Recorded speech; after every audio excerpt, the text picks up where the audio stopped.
দীঘায় জগন্নাথ মন্দির নিয়ে কলকাতা হাইকোর্টে জনস্বার্থ মামলা। দীঘায় জগন্নাথ মন্দির নিয়ে কলকাতা হাইকোর্টে জনস্বার্থ মামলা দায়ের করা হয়েছে।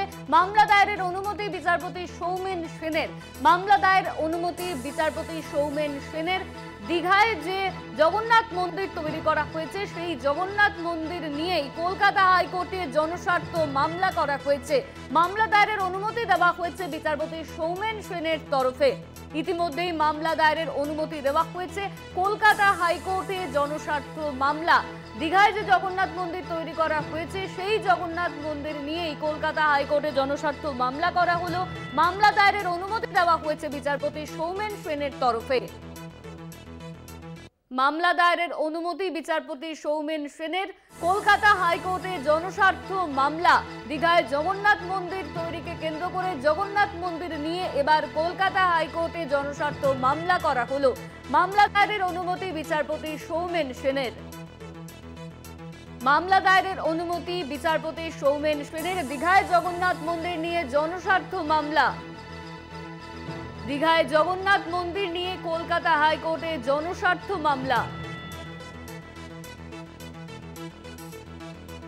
এই নিয়ে আমরা কথা বলবো। আমাদের সঙ্গে ফোন লাইনে রয়েছেন আমাদের প্রতিনিধি পীযূষ কান্তি নাগ। পীযূষ দা, দীঘায় জগন্নাথ মন্দির নিয়ে কলকাতা হাইকোর্টে জনস্বার্থ মামলা করার অনুমতি দেওয়া হয়েছে। দেখো, দীঘার জগন্নাথ ধাম নিয়ে কলকাতা হাইকোর্টে একটি জনস্বার্থ মামলা দায়ের হলো। মামলাকারীর দাবি যে জগন্নাথ ধামে তারা এক ব্যক্তি অনুদান দেয়, সেই অনুদানপত্রে হিডকোর ঠিকানা লেখা রয়েছে, অর্থাৎ হিডকোর অফিসকেই ওই জগন্নাথ ধাম ট্রাস্টের অধীনে রাখা হয়েছে। শুধু তাই নয়, ওই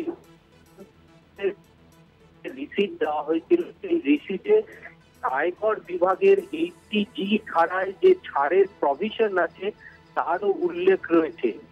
আবেদনকারী এই দাবি জনস্বার্থ মামলার দাবি নিয়েছেন যে যদি কোনো মন্দির প্রতিষ্ঠিত হয় সেটা যদি মন্দির নামে হয় তাহলে সেক্ষেত্রে আয়করের 80G ধারার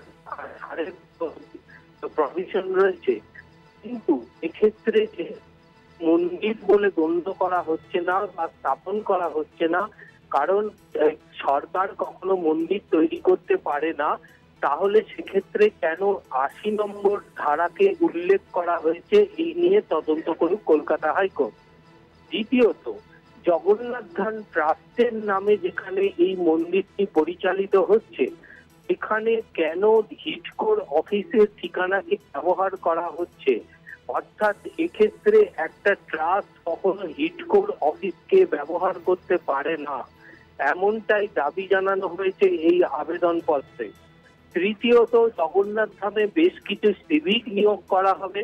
এক্ষেত্রে মামলাকারীদের দাবি হচ্ছে যে এই সিভিক যাদের নিয়োগ করা হবে কিসের ভিত্তিতে তাদের নিয়োগ করা হবে, কি পদ্ধতিতে বা কি প্রক্রিয়ায় নিয়োগ করা হবে, শুধুমাত্র ওই দীঘা অঞ্চল থেকেই কেন সিভিক নিয়োগ করা হবে, কেন বাইরে থেকে নেওয়া যাবে না, মেরিটের বেসিসে কেন নেওয়া হবে না, এই ভিত্তিতেই কিন্তু এই 3টে বিষয়ের উপর দাঁড়িয়ে মামলা দায়ের হয়েছে।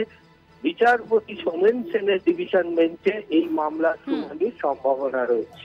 ধন্যবাদ তোমায় পীযূষ। আমাদের সঙ্গে ফোন লাইনে ছিলেন আমাদের প্রতিনিধি পীযূষ কান্তি নাগ।